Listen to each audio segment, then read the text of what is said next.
تکبر کے اسباب کیا ہیں؟ پہلا سبب علم ہے۔ آپ حیران ہوں گے، علم؟ ہاں، پہلا سبب تکبر کا وہ علم بنتا ہے۔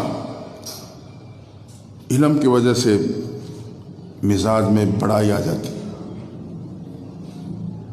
میں بڑا، میں بہتر۔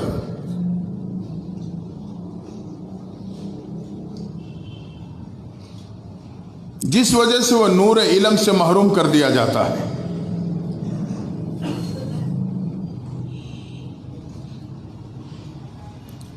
جیسے کہ ابو الفضل اور فیضی علم میں اتنے آگے تھے، یہ دونوں ابو الفضل اور فیضی، کہ بغیر نقطے کے پورے قرآن کی تفسیر لکھی ہے انہوں نے، بغیر نقطے کے پورے قرآن کی تفسیر لکھی ہے، اس میں ایک حرف ایسا نہیں ہے جس میں نقطہ آتا ہو۔ اندازہ لگا لیں ان کی علمیت کا۔ لیکن وہ علم کی وجہ سے تکبر کا شکار ہوئے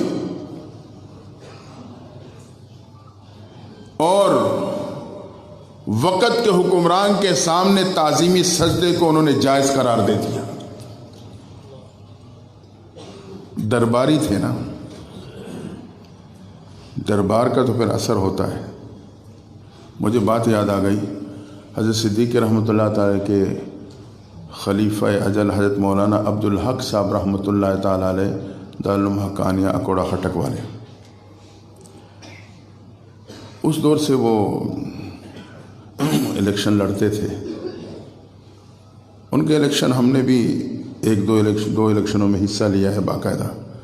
ان کے مزاج یہ تھا کہ کھڑے ہو جاتے تھے، جاتے کہیں نہیں تھے۔ بس علاقے میں بات جب یہ چل جاتی، کوڑا خٹک کے مولانا عبدالحق صاحب کھڑے ہیں، یہ بات ان کے لیے کافی تھی۔ ووٹ ان سے ادھر ادھر نہیں جاتا تھا۔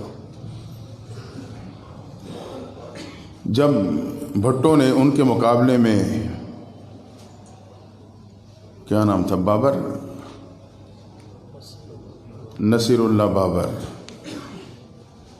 یاد ہوگا آپ کو، نصیر اللہ بابر، یہ وہیں قریب علاقے میں رہتا تھا، اس سے مقابلے میں کھڑا کیا MNA کی سیٹ،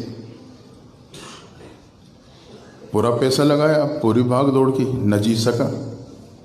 مولانا عبدالحق صاحب جیت گئے۔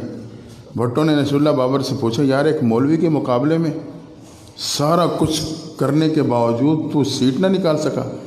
اس نے ایک جملہ کہا تھا، اس نے بھٹو سے کہا، وہ مولوی نہیں، وہ لوگوں کا پیغمبر ہے۔ یعنی لوگ ان سے اتنی عقیدت و تعلق رکھتے ہیں۔ وہ حضرت صدیقی کے خلیفہ تھے۔ تو جو بات میں کہنا چاہ رہا تھا وہ یہ، MNA بنے، حضرت سے ملاقات ہوئی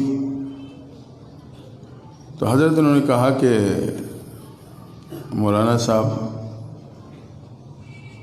اسمبلی میں آنا جانا ہوتا ہے، وہاں رہنا ہوتا ہے، خیال کرنا وہاں کا کھانا نہ کھانا، وہاں سے کچھ نہ لینا، حق نہیں بول سکو گے۔ کہتے ہیں آپ نے تھیلی نکالی، اس میں چنے تھے۔ کہا حضرت جب وہاں کوئی ایسا موقع آتا ہے، ضرورت پڑتی ہے، میں یہ چنے کھاتا ہوں، میں نہیں کھاتا ہوں وہاں کا کھانا۔ تو حضرت مولانا عبدالحلیم صاحب رحمۃ اللہ علیہ، یہ بھی پنڈی میں کشمیر روڈ پہ ان کا مدرسہ ہے پرانے، یہ بھی MNA رہتے تھے، ان کا تعلق بھی حضرت سے تھا۔ تو مانسیرے کے علاقے میں حضرت گئے تو اس وقت وہ بیعت نہیں تھے۔ حضرت غلام غوث ہزاروی رحمۃ اللہ تعالیٰ ان کے ساتھ تھے۔ پتہ چلا کہ حضرت آئیں گے، انہوں نے کہا چلو ملاقات کر لیتے ہیں۔ حضرت ہزاروی صاحب نے کہا دعا کروا لیتے ہیں۔ جب وہاں گئے تو حضرت مولانا عبدالحلیم صاحب رحمۃ اللہ تعالیٰ علیہ نے، پنڈی والے تھے تو ہزارے کے، انہوں نے بات چھیڑ دی کہ حضرت ہم نے سنا ہے آپ تو سیاسی معاملے میں نہیں آتے، تو آپ نے اپنے خلیفہ مولانا عبدالحق صاحب کو اجازت کیوں دی ہے الیکشن لڑنے کی؟ کہہ رہے حضرت ہزاروی صاحب تو ان کا رنگ ایک آ رہا ہے ایک جا رہا ہے کہ انہوں نے کیوں خواہ یہ بات کر دی۔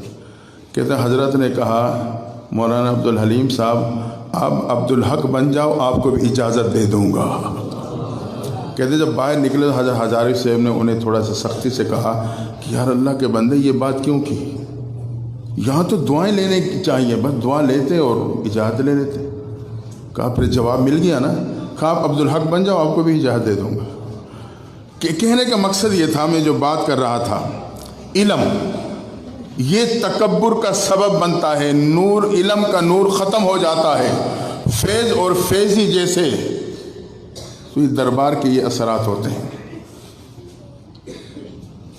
ایک ناحق چیز پہ ڈٹ گئے، حق کو ماننے سے انکار کر دیا، تعظیمی سجدے کو جائز قرار دے دیا جبکہ ناجائز ہے۔